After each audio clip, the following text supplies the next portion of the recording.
السلام علیکم ورحمۃ اللہ وبرکاتہ۔ ناظرین، آپ کی خدمت میں اب میں اپنا درس پیش کر رہی ہوں قرآن پاک کی سورۃ انعام کا، جس کا ترجمہ و تفسیر آپ کی خدمت میں پیش کر رہی ہوں قرآن آیات کے ذریعے۔ یہاں تھوڑا سا اس کے بارے میں بتا رہی ہوں کہ ارشاد ہے کہ تکلیف دہ مصیبت سب اللہ کی طرف سے ہے، سوائے اس کے کہ کسی کو کوئی ضرر پہنچانے کے طاقت نہیں رکھتا، اور نہ سوائے اس کے کوئی ضرر کو دور کر سکتا ہے اللہ سبحانہ تعالیٰ کے سوا۔ اسی طرح آرام، راحت، بھلائی بھی اسی کی طرف سے ہے، سو اس کے کوئی کسی کو نفع نہیں پہنچا سکتا اور نہ حاجت روا کر سکتا ہے۔ تو ناظرین، یہاں پہ میں آپ کی خدمت میں قرآن پاک کی سورۃ انعام، اس کا ترجمہ آپ کی خدمت میں پیش کروں گی۔ پہلے ہم تلاوت کر لیتے ہیں تاکہ اللہ تعالیٰ کی مدد ہمارے ساتھ ہو جائے اور زندگی کے ہر میدان میں ہم کامیاب ہو جائیں۔ اعوذ باللہ من الشیطان الرجیم، بسم اللہ الرحمن الرحیم، الحمدللہ رب العالمین، الرحمن الرحیم، مالک یوم الدین، ایاک نعبد و ایاک نستعین، اہدنا الصراط المستقیم، صراط الذین انعمت علیہم غیر المغضوب علیہم ولا الضالین، آمین۔ ناظرین سنیں، جانتے ہیں اور نہیں مانتے۔ اب یہ قرآن پاک کی آیت ہے، یہاں پہ بتایا گیا ہے کہ قرآن پاک کی آیت 21 اور 22، اس کا ترجمہ بھی تفسیر آپ کی خدمت میں پیش کر رہی ہوں۔ یعنی بہت بڑی بے انصافی، اس کو عنوان دیا گیا ہے، ومن اظلم ممن افترا، اور اس سے زیادہ ظالم کون ہے جو اللہ پر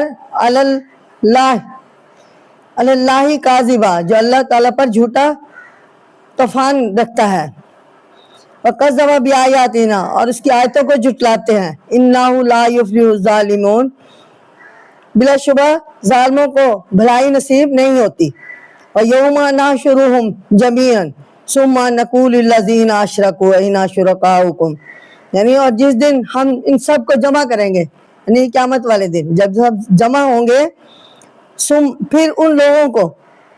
جنہوں نے شرک کیا تھا، لِلَّذِينَ أَشْرَكُوا، جنہوں نے شرک کیا تھا، أَيْنَ شُرَكَاؤُهُمْ، پوچھا جائے گا کہاں ہے تمہارے شریک،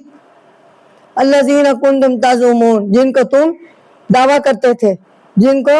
تم دعوے دار بناتے تھے، یعنی کہتے تھے کہ اللہ تعالیٰ کے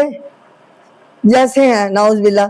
اللہ تعالیٰ جیسا کوئی نہیں ہے، اللہ تعالیٰ کے ساتھ کسی کو شریک نہیں ٹھہرانا چاہیے۔ تو یہاں پہ ہے کہ آیت میں دونوں باتوں کو ایک دوسری دلیل سے ثابت کیا گیا ہے۔ اس کا خلاصہ یہ ہے کہ حضرت محمد مصطفیٰ صلی اللہ علیہ وسلم اگر نبوت کے دعویٰ میں جھوٹے ہیں تو اللہ پر بہتان باندھتے ہیں، نعوذ باللہ، اس لیے اس بنا پر یہ بڑے ظالم ہیں۔ دوسری طرف جو لوگ قرآن مجید کو نہیں مانتے اور شرک کرتے ہیں، وہ اللہ کے سب سے بڑے اور صاف نشانی کو جھوٹا کہتے ہیں، اس لیے وہ بڑے ظالم ہیں، اور ظالموں کے لیے قاعدہ مقرر ہے کہ وہ آخر میں کامیاب نہیں ہوتے۔ اب اس کا فیصلہ کہ نعوذ باللہ محمد مصطفیٰ صلی اللہ علیہ وسلم ظالم ہے یا یہ مشرک لوگ ظالم ہیں، اس سے معلوم ہو جائے گا کہ آخر میں کامیاب کون ہوتا ہے۔ چاچا مخالفوں نے دیکھ لیا کہ ناکام کون رہا، اور صاف ظاہر ہو گیا کہ محمد مصطفیٰ صلی اللہ علیہ وسلم جو کامیاب ہوئے وہ ظالم نہیں تھے، سچے ہیں، اور ان کے مخالف جو ناکام ہوئے وہ ظالم تھے اور غلط کہتے تھے۔ یہ تو دنیا کا فیصلہ تھا، اصل فیصلہ کا دن ابھی آنے والا ہے، یہ بھی ان کا خیال تھا۔ اس دن ان سب ظالموں اور غلط کاروں کو جمع کر کے اللہ سبحانہ تعالیٰ خود سوال کریں گے کہ آج وہ تمہارے گھڑے ہوئے معبود کہاں ہے، بتاؤ۔ ارشاد ہے کہ وہ شخص بڑے ظالم ہیں، اور ایک تو وہ جو اللہ کے سر ایسی باتیں لگائے جو اس نے نہیں کی، یعنی نبوت کا غلط دعویٰ کرے، اور ایک وہ جو اللہ کی صاف نشانیوں کو جھوٹا کہے اور اس کا شریک ٹھہرائے۔ اور ظالموں، ظالموں کے لیے قاعدہ مقرر ہے کہ وہ آخر میں ناکام ہوں گے، ناکام ہوتے ہیں۔ دنیا میں لوگوں نے دیکھ لیا محمد مصطفیٰ صلی اللہ علیہ وسلم کامیاب ہوئے اور ان کے مخالف ناکام، اس لیے وہ سچے ہیں اور ان کے مخالف جھوٹے ہیں۔ ابھی مشرکوں کو قیامت کے دن یہ کہہ کر اور شرمندہ کرنا ہے اللہ سبحانہ تعالیٰ نے کہ جنہیں تم اللہ کا شریک ٹھہراتے تھے آج ان سے التجا کرو، وہ تمہیں چھڑائے اور دیکھو کہ وہ تمہاری کتنی مدد کر سکتے ہیں، اور ورنہ اپنے ظالم ہونے کی سزا بھگتو۔ تو ناظرین، اب میں آپ کے سامنے قرآن پاک کی سورت انعام، جس کی پہلے میں نے 21 اور 22 کا ترجمہ تفسیر کیا، اب میں 23 اور 24 کا ترجمہ بھی تفسیر آپ کی خدمت میں پیش کر رہی ہوں۔ مشرکوں کے دروغ حلفی، یعنی یہاں پہ فرمایا کہ وہ جو جھوٹ بولتے تھے ان کی یعنی بیان کیا ہے، دیکھیں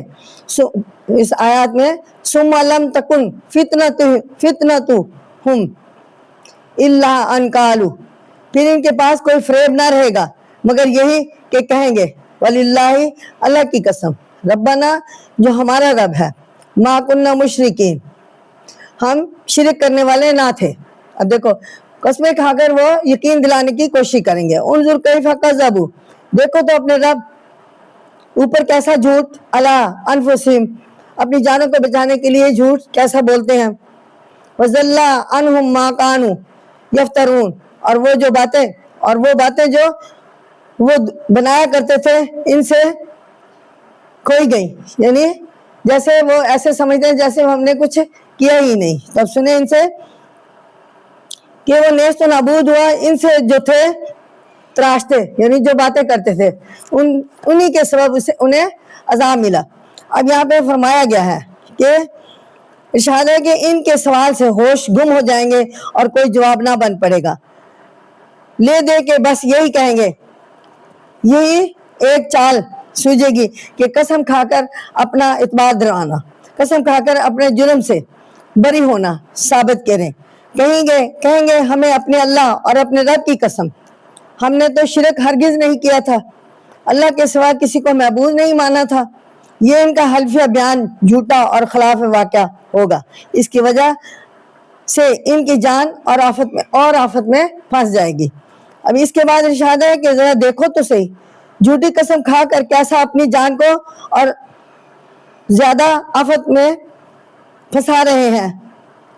دنیا میں یہ کیسی کیسی باتیں گھڑا کرتے تھے، آج وہ سب رفو چکر ہوئے۔ تو ناظرین، یہاں پہ فرمایا ہے کہ دنیا میں بڑے بڑے فریب، چال بازیاں جیسے بہانے نکال لیتے تھے، اس دن نہ کوئی ہیلا یاد آئے گا اور نہ کوئی فریب کہیں گے تو کیا کہیں گے کہ ہم اپنے رب کی قسم کھاتے ہیں کہ ہم تو کسی کو اللہ کا شریک نہیں ٹھہراتے تھے، ہم تو صرف اللہ ہی کو اپنا معبود مانتے تھے اور کسی سے ہمارا تعلق نہ تھا۔ ذرا دیکھو تو صحیح کیسے سٹ پٹا گئے کہ جھٹ پٹ جھوٹی قسم کھا گئے، اس کے سوا اور کوئی چال نہیں سوجی۔ وہاں وہ دھوکے بازیاں، فریب اور چال بازیاں سب رکھی رہ گئیں اور وہ دروغ حلفی کے مجرم ہوئے، سو الگ ان کے مجرم ہونے میں تو کوئی شک ہی نہیں، البتہ ان کے اس حرکت سے ان کے جرموں میں اضافہ ہو گیا۔ تو ناظرین سنیں، اب میں قرآن پاک کی سورۃ انعام اس 24 اور 25 کا حصہ ہے جو آپ کی خدمت میں پیش کرتی ہوں۔ وَمَن يَسْتَمِعُ إِلَيْكَ، اور بعضیں اس میں تیری طرف کان لگائے رہتے ہیں، وَجْعَلْنَا عَلَىٰ قُلُوبِهِمْ أَكِنَّةً، اور ہم نے ان کے دلوں پر پردے ڈال رکھے ہیں، أَن يَفْقَهُوا، تاکہ اس کو نہ سمجھے، وَفِي آذَانِهِمْ، اور ان کے کانوں پر بوجھ، وقرا یعنی ان کے کانوں پر بوجھ رکھ دیا ہے، وَإِن يَرَوْا كُلَّ آيَاتٍ، اور اگر تمام نشانیاں دیکھ لیں، لا يُؤْمِنُوا بِهَا، تو بھی ان پر ایمان نہ لائیں گے۔ تو ناظرین، ان بعض لوگوں کا طرز عمل جو تھا وہ ذرا اس پہ توجہ کریں۔ یہاں فرمایا جا رہا ہے کہ اس آیت میں ارشاد ہے کہ اے رسول، کچھ لوگ تیری باتیں کان لگا کر سنتے ہیں، لیکن ان کی شامت اعمال کی وجہ سے ہم نے ان کے دلوں پر پردے ڈال رکھے ہیں اور ان کے کانوں میں خوش آمدیوں کے الفاظ ٹھسے ہوئے ہیں، ان کی وجہ سے ہم نے انہیں بوجھل کر دیا ہے۔ ان کو کچھ ہی نشانیاں دکھاؤ ان کی ٹھیک اور درست باتوں کا یقین نہ آئے گا۔ ان کا حال سن کر مسلمانوں کو سوچنا چاہیے کہ کہیں دنیا کے غل غپاروں اور زہریلے مزوں کی وجہ سے ان کی حالت ایسی تو نہیں ہو جائے گی۔ تو ناظرین سنیں، وہ رسول اکرم صلی اللہ علیہ وسلم کے پاس آتے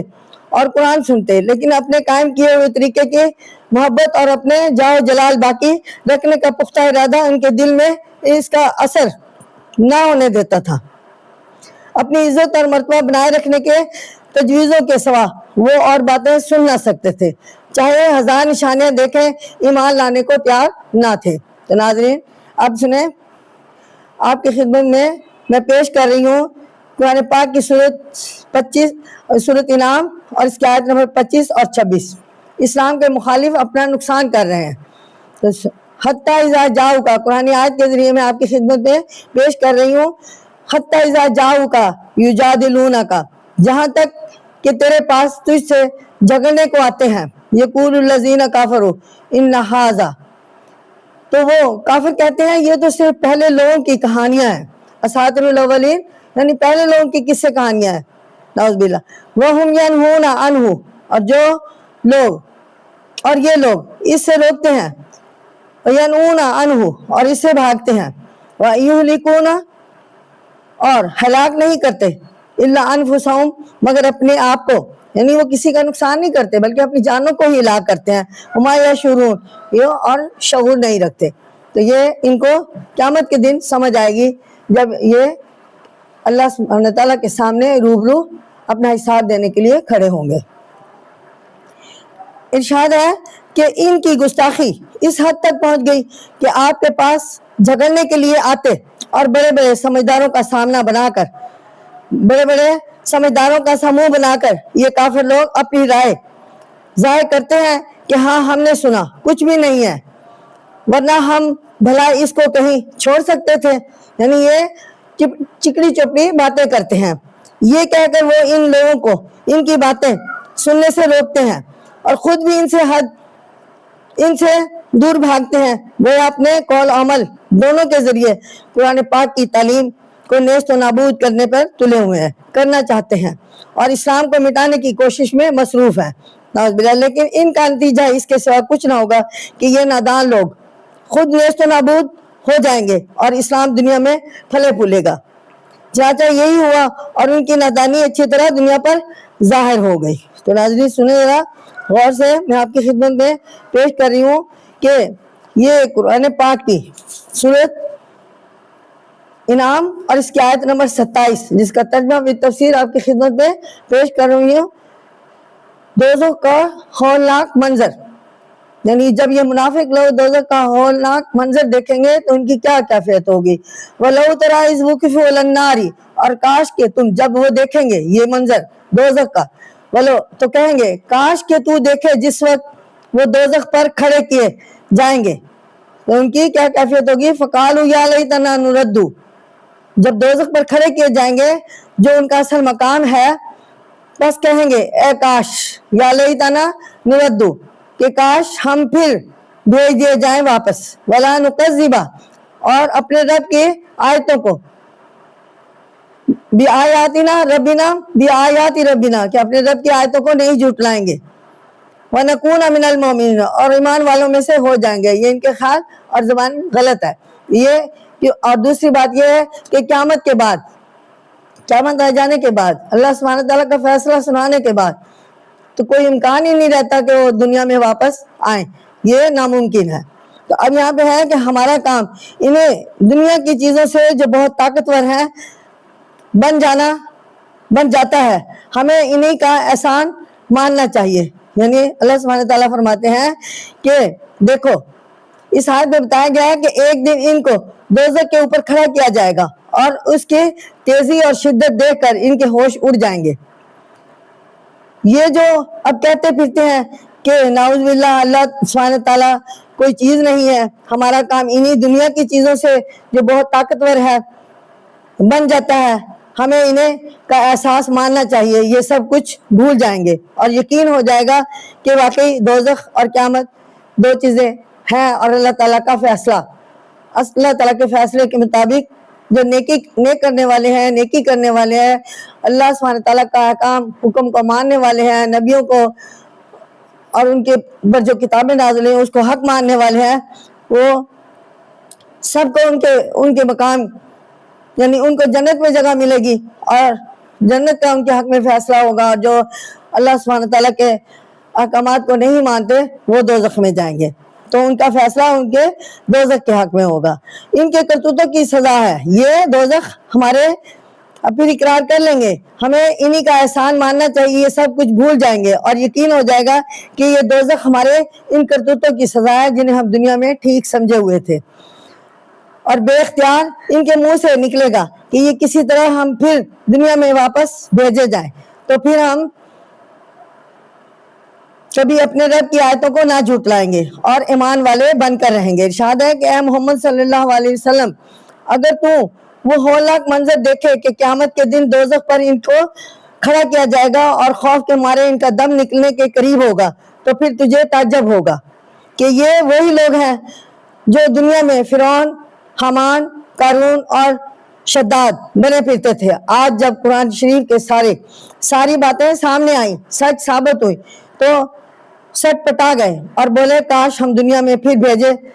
دیے جاتے تو پورے فرما بردار بن کر دکھاتے۔ قرآن مجید نے نافرمانوں کو دوزخ سے ڈرایا ہے اور بتایا ہے کہ وہ آگ کا ایک ڈھیر ہے جس کے اندر وہ لوگ جو دنیا میں قرآن مجید اور رسول اکرم صلی اللہ علیہ وسلم کے بات کو کچھ وقت نہیں دیتے تھے، بلکہ اس میں میخ نکالتے تھے اور اپنے منمانی کرتے تھے، جھونک دیے جائیں گے۔ تو ناظرین، اب میں آپ کے سامنے قرآن پاک کی سورۃ انعام اور اس کی آیت نمبر 28، جس کا دوبارہ پھر وہی کریں گے، یعنی جس دوسری دفعہ وہ ان کا یہی منظر ہوگا، سنیں یہ خیال ان کے فرمایا جا رہا ہے، بل بدلہم ما کانوا یخفون، کوئی نہیں بلکہ جو پہلے چھپاتے تھے وہ ظاہر ہو گیا، من قبل یخفون، جو چھپاتے تھے من قبل پہلے، ولو ردوا لعادوا، اور اگر پھر بھیجے جائیں تو پھر وہی کام کریں گے، لما نہوا عنہ وانہم، وہی کام کریں گے جس سے منع کیے گئے ہیں۔ اللہ سبحانہ تعالیٰ ان کے دلوں کے بھید جانتا ہے، اللہ سبحانہ تعالیٰ ان کا خیال جانتے ہیں کہ یہ جتنا مرضی قسمیں کھائیں، جیسے مرضی یہ التجا کریں، یہ دوبارہ اگر بھیجا بھی جائے تو یہ پھر وہی کریں گے جو انہوں نے پہلے کیا۔ اور وہی کام کریں گے جس سے منع کیے گئے تھے، لما نہوا عنہ وانہم لکاذبون، اور وہ بے شک جھوٹے ہیں۔ تو ناظرین، یہاں میں ارشاد ہے کہ فرمایا جا رہا ہے کہ جو اس وقت باتیں بنا رہے ہیں اس کی حقیقت کچھ نہیں، بات یہ ہے خوف کے مارے ان کا برا حال ہے، اس لیے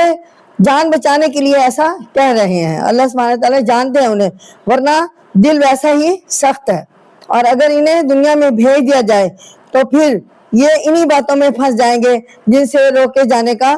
حکم دیا گیا ہے۔ قیامت کے دن مصیبت بہت سخت ہوگی، اور پہلے مشرکوں سے کہا جائے گا کہ اپنے بنائے ہوئے معبودوں سے کہو کہ اس مصیبت سے تمہیں نجات دے۔ یہ اللہ سبحانہ تعالیٰ قرآن آیت کے ذریعے فرما رہے ہیں ہمیں۔ وہ کہیں گے کہ ہم تو مشرک نہیں تھے، اللہ ہی کو پوجتے تھے، اللہ ہی کی عبادت کرتے تھے، اللہ تعالیٰ کے حکم کو فرما روا تھے، مگر یہ جھوٹ نہیں چلے گا۔ پھر جب دوزخ کے دروازے پر ہی پہنچ جائیں گے، دوزخ کے دروازے ان کے لیے کھول دیے جائیں گے اور وہ دھاڑے مارتے ہوئے آگ کی شعاعیں ان کی طرف پہنچیں گی، وہ سب چھپی باتیں آنکھوں کے سامنے آ جائیں گی، اور وہاں کہیں گے اب کے دنیا میں ہمیں بھیج دیا جائے تو پورے ایماندار بن کر دکھائیں گے، لیکن ان کی یہ بات ہی جھوٹی ہے، ان کے خیالات کو اللہ سبحانہ تعالیٰ جانتے ہیں۔ اب یہاں پہ ہے قرآن پاک کی آیت 29 اور 30، یہاں ہے سچ کا اقرار۔ جو ناظرین سنے ذرا، وَقَالُوا إِنْ هِيَ إِلَّا حَيَاتُنَا الدُّنْيَا، وہ کہتے ہیں ہمارے لیے زندگی نہیں مگر یہی دنیا کی زندگی، وہ کہتے ہیں ہمارے لیے زندگی نہیں مگر یہی دنیا کی زندگی۔ اور دیکھو، حیاتنا الدنیا وما نحن بمبعوثین، دنیا کی، اور ہم کو پھر زندہ نہیں ہونا، یعنی جو نیک ہوں گے، وہ مومن ہوں گے، وہ سچ کا اقرار جو کر چکے ہوں گے، وہ کہیں گے ہمارے لیے زندگی نہیں مگر یہی دنیا کی، اور ہم کو پھر زندہ نہیں ہونا. یعنی وہ کہیں گے ہمیں یا اللہ سبحانہ تعالیٰ ہمیں جنت جب انہیں دکھا دی جائے گی اور وہ جنت میں جائیں گے تو وہ کہیں گے ہمارے لیے یہی زندگی ہے, بس ہم اس کے بعد ہمیں دنیا میں نہیں جانا. یہ ان کے خیال ہیں. وَلَوْ تَرَىٰ إِذْ وُقِفُوا عَلَىٰ رَبِّهِمْ, اور کاش کہ تو دیکھے جب وہ اپنے رب کے سامنے کھڑے کیے جائیں گے. قَالَ أَلَيْسَ هَٰذَا بِالْحَقِّ, فرمائے گا کیا یہ سچ نہیں؟ قَالُوا بَلَىٰ وَرَبِّنَا, کہیں گے کیوں نہیں, قسم ہے اپنے رب کی. فرمائے گا وَرَبِّنَا بَلَىٰ رَبِّنَا, قسم ہے اپنے رب کی. فرمائے گا قَالَ فَذُوقُوا, تو اپنے اب یہاں پہ اس آیات میں فرمایا جا رہا ہے کہ وہ لوگ جو منکر ہوں گے وہ ان کے خیال وہ کہیں گے قالوا بلا ربنا, کہیں گے کیوں نہیں, قسم ہے اپنے رب کی. فرمائے گا تو اپنے کفر کے بدلے میں عذاب چکھ. یعنی پھر اللہ سبحانہ تعالیٰ جو منکر ہوئے ہوئے ہیں ان کو فرمائیں گے کہ اب یہ ہے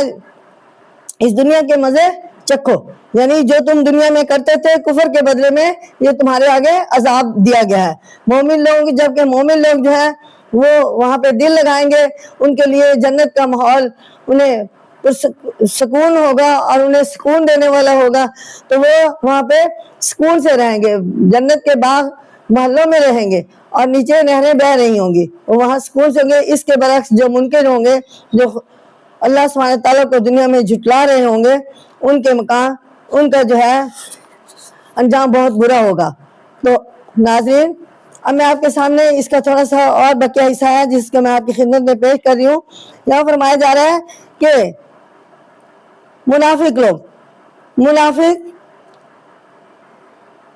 جو لوگ جن لوگوں نے جب نافرمان کافر مشرک اور دوزخ کے کنارے کھڑے کر دیے جائیں گے تو ان کا منہ جو ہے پھک ہو جائے گا اور وہ دوبارہ دنیا میں بھیجے جانے کی تمنا کریں گے, وہاں جا کر اللہ کے فرما بردار ایمان والے بندے بن کر دکھائیں. اس آیت میں اس کے اس تمنا اور قول اقرار کی کلی کھولی گئی ہے کہ اس کی کوئی حقیقت نہیں. بات یہ ہے کہ دنیا میں یہ جن باتوں کے ماننے کے لیے تیار نہ تھے اور جن کو دبانے اور چھپانے کی تجویزیں سوچتے رہتے تھے,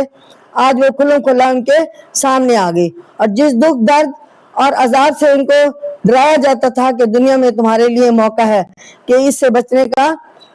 سامان کرو, وہ آج سچ مچ ان کے سامنے آ ہی گیا ہے. غیب کی باتوں کو انہوں نے اپنی آنکھوں سے دیکھ لیا ہے, اس لیے وہ فقط اس سے بچنے کے لیے ایسی باتیں کر رہے ہیں. یہ اللہ سبحانہ تعالیٰ فرماتے ہیں. لیکن اگر ان کو دنیا میں بھی بھیج دیا گیا اور یہ عذاب ان کے اس لیے یہ عذاب ان کی نظر سے غائب ہو گیا تو بے فکر ہو کر پھر وہی کرنے لگیں گے جو پہلے کرتے تھے. اس لیے کہ یہ تو اس کے قائل ہے کہ جو آنکھوں کے سامنے ہو اسی کو مانو اور غائب چیزوں کی پرواہ مت کرو. یہ ان کا شیوہ بن گیا تھا اور یہی خیال ان کے دلوں میں بسا ہوا ہے اور اسی کے مطابق عمل کرنے کی انہیں عادت پڑ چکی ہے. اس لیے دنیا میں واپس آتے ہی اس کی چہل پہل میں پھر پھنس جائیں گے اور وہی کرنے لگیں گے جو پہلے کرتے تھے. تو ایسے لوگوں کا کوئی اعتبار نہیں ہے. ہمیں چاہیے ہمارا کام انہی دنیا کی چیزوں سے جو بہت طاقتور ہے بن جاتا ہے, ہمیں انہی کا احسان ماننا چاہیے. یہ سب کچھ بھول جائیں اور یقین ہو جائے گا کہ یہ دوزخ ہمارے ان کرتوتوں کی سزا ہے. تو ناظرین, یہ میں نے آپ کے سامنے کچھ بتایا ہے. اب میں تھوڑی سی تفسیر آپ کی خدمت میں پیش کرتی ہوں. سورۃ انعام میں جو کچھ بیان کیا ہوا ہے, آج کل کے مسلمانوں میں ایسے لوگ بکثرت پیدا ہو گئے ہیں جو قرآن شریف اور ان کے حکموں کو بالکل خیال نہیں کرتے. ایسے لوگ کم ہیں جو مسائل کا حل قرآن شریف میں تلاش کریں, بلکہ واقعہ یہ ہے کہ قرآن شریف کو چند مدرسوں اور مسجدوں کے الماریوں میں بند کر دیا گیا ہے اور یہ فیصلہ کر لیا معلوم ہوتا ہے کہ موجودہ زمانے میں یہ ہماری رہنمائی نہیں کر سکتا. اس لیے اس کے مطالب سے ہمیں بحث نہیں, موجودہ مسائل کا حل ہمیں زمانہ حال کی ترقی یافتہ قوموں سے ملے گا. اس لیے اس قسم کے خیالات کھلم کھلا پھیلتے جا رہے ہیں. تو لہذا تو قرآن شریف کو بالکل وہی کہنا چاہیے جو یورپ کے لوگ کہہ رہے ہیں, اور ورنہ نعوذ باللہ وہ ایک پرانی کتاب ہے اور آج کل قطعاً قابل عمل نہیں. بلکہ لوگ یہ دیکھ کر قرآن شریف کا نام تو کہیں نہ کہیں رہنا چاہیے, اس کوشش میں مصروف ہیں کہ قرآن شریف کی باتوں کو توڑ موڑ کر آج کل کی تہذیب کے ٹھیکیداروں کے طرز عمل کا حامی ثابت کریں. تو ناظرین, فرمایا جا رہا ہے کہ ہم سب کو چاہیے کہ ہم قرآن پاک کے اس دین قرآن پاک کی اس ہدایت کو اللہ اور اس کے رسول صلی اللہ علیہ وسلم، اللہ سبحانہ تعالیٰ کی یہ کتاب بھیجی ہوئی ہے اور جو ہمارا یقین اور ایمان درست کرتی ہے، ہمیں دنیا گزارنے کا طریقہ بتاتی ہے، تو اس کی ہم حفاظت کریں اور سے زیادہ اس کو پھیلانے کی کوشش کریں۔ اور میں اپنے سب بہن بھائیوں سے سب سے ریکویسٹ کرتی ہوں کہ ہمارا جو دین مذہب اسلام ہے، ہم اس کے مطابق قرآن پاک کی جو ہدایت ہے اس کے مطابق دنیاوی زندگی گزاریں اور شروع ہی سے اپنے بچوں میں قرآن پاک پڑھنے کی توفیق دیں، قرآن پاک پڑھنے کی ہدایت کریں اور جو بھی ملے اس کو قرآن پاک پڑھنے کی ہدایت کریں اور قرآن پاک میں کو سمجھیں اور ترجمے سے تفسیر سے، کیونکہ یہ مختلف لینگویج میں ہے۔ اب میری تو لینگویج اردو ہے، اس لیے میں جو ہے ریکویسٹ کرتی ہوں کہ ادر ملکوں میں جو ان کی اپنی ڈیفرنٹ لینگویج ہے وہ میری اس درس کو اپنی اپنی لینگویج میں کنورٹ کر کے پڑھیں، سنیں اور سمجھیں اور سمجھ کر دنیا گزارنے کی کوشش کریں۔ یہ میری آپ سے ریکویسٹ ہے۔ تو اور سب مل کر میری مدد کریں اور آپ سب کا میرے خیال میں سبھی اس چیز کو جو ہے یقین سے اور قرآن پاک کے جو ہدایت ہے اس کو یقین سے تھامیں گے اور تھامے ہوئے ہیں، تبھی دنیا قائم ہے۔ اللہ سبحانہ تعالیٰ سب کو مزید اور ہدایت دے اور توفیق دے کہ وہ اس کے مطابق جو ہے ہماری دنیا گزارے اور دنیا گزار کر اچھے طریقے سے قرآن پاک کی ہدایت کے مطابق دین اسلام کے پانچوں عقائد، توحید، نماز، روزہ، زکوٰۃ، حج، اس کے مطابق جو ہے قرآن پاک کی ہدایت میں جو بتایا گیا ہے اس کے مطابق جو ہے یہ ہمارے پانچوں ارکان پورے کریں اور ہم دین کے داعی بن جائیں اور جنت کے داعی بن جائیں۔ اللہ سبحانہ تعالیٰ ہمیں توفیق دے، آمین ثم آمین۔ اگر مجھ سے کوئی غلطی میں کچھ کہا جائے تو پلیز معاف کر دینا۔ آپ کا شکریہ۔ السلام علیکم۔